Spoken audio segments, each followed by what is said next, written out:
गे छौरी एना ऐठ कट किया चलै छै अपना पर गुमान भ गेलो की हम कहना चले तोरा बाप तक की जाय छो तोरा संसन हम नौकर में राखे छी तहन सुन जादुओ चलेबो आ दीवानियो बनेबो अच्छा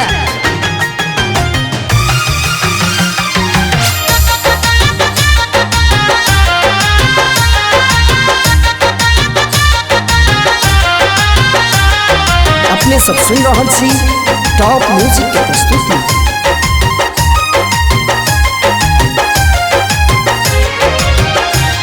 अपना पर एते किया गुमान करे छै अपना पर एते किया गुमान करे छै परेशान करे छै गे हैरान करे छै परेशान करे छै गे हैरान करे छै हमरा पकिया एते ध्यान देने छै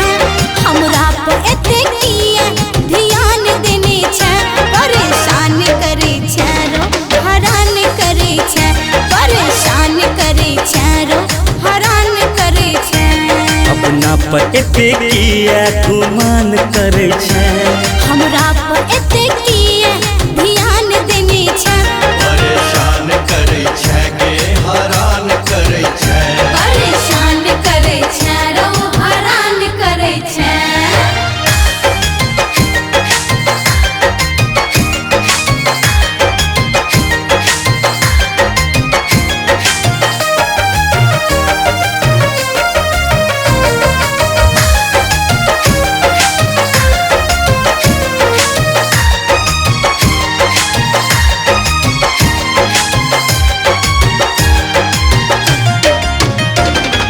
हमरा से अपन प्रीत जोड़ा चाहे छै जोड़ा चाहे छै जोड़ा चाहे छै उम्र 26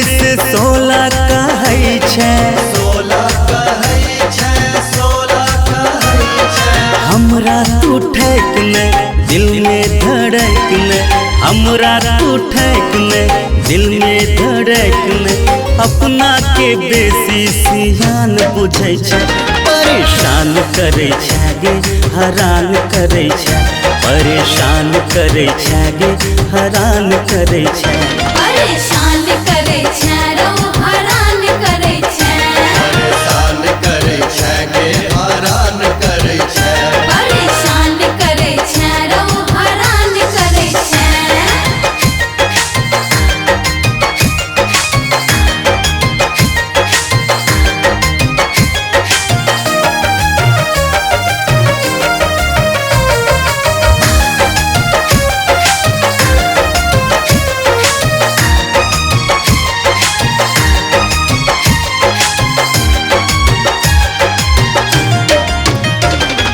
बात हमर गोरी आबो तू मान ले आबो तू मान ले आबो तू मान ले तोरा बिना नहीं एक पल चैन गए एक पल चैन गे एक पल चैन गे एना नहीं मोटा करो चल दूर हट रो एना नहीं मोटा करो चल दूर हट रो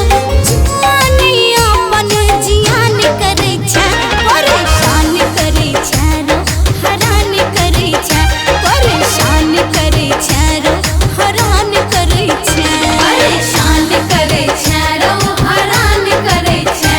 हैरान करे छै गे हैरान करे छै परेशान करे छै रो हैरान करे छै